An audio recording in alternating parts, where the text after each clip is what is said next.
दुखुथिया बर' बिमानि दुखुथिया बर' बिमानि मेगनाव गोजोननि मोदै बोहैदों। बयबो लुबैनाय बादि जाबाय। नोंसोर दिनै खौसे जामार हाबाय।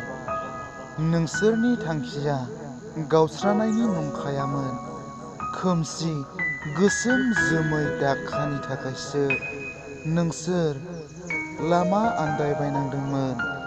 गावजों गावनो सिनायलायाखैमोन। बे नोंसोरनि गोरोन्थि नंखायामोन। फान्दायसुला गाज्रि बोथोरनिसोमोन। दिनै सान गोरलै ओंखारहांबाय। इसे सोरां जाहांबोदोंसै। बेखायनो नोंसोरबो इसे सिनायलायदो। गावबा गावनि आंगोखौ अनसायफिनदो।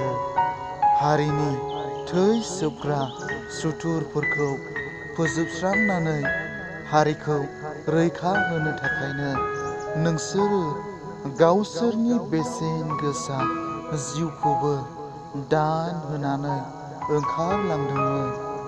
हाग्रा बंग्रा आखायाव फारसे हाथियार लानानै। माब्लानि समाव ओंखाम मोनजाया दै मोनलोङा रानथाब फोनथाबब्लाबो नाजाथाबलांदोंमोन।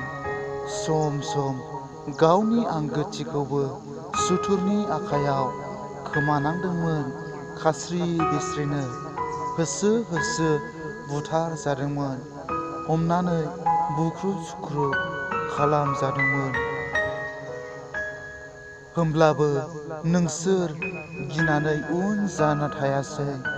अराय सम हारिखौ रैखाथि होबोगासिनो दङ।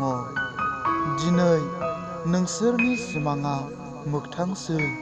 बेखायनो गुबुनफोर बादि दुखुथिया निखावरिफोरखौ दानागारसै। लंकाप थाना राबन दाजासै।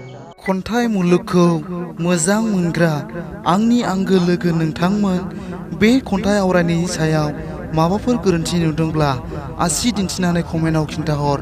आरो जुदि मोजां मोनदोंब्ला आंनि इउटिउब चेनेलखौ साबस्क्राइब, लाइक, शेयार आरो कमेन्ट खालामनानै होनो दाबाव, जाहाथे आंनि गोदान गोदान खन्थाइ आवरायनानै आपल'ड खालामनायखौ नोंथांमोना बयनिख्रुइबो सिगां मोननो हानाय बादि।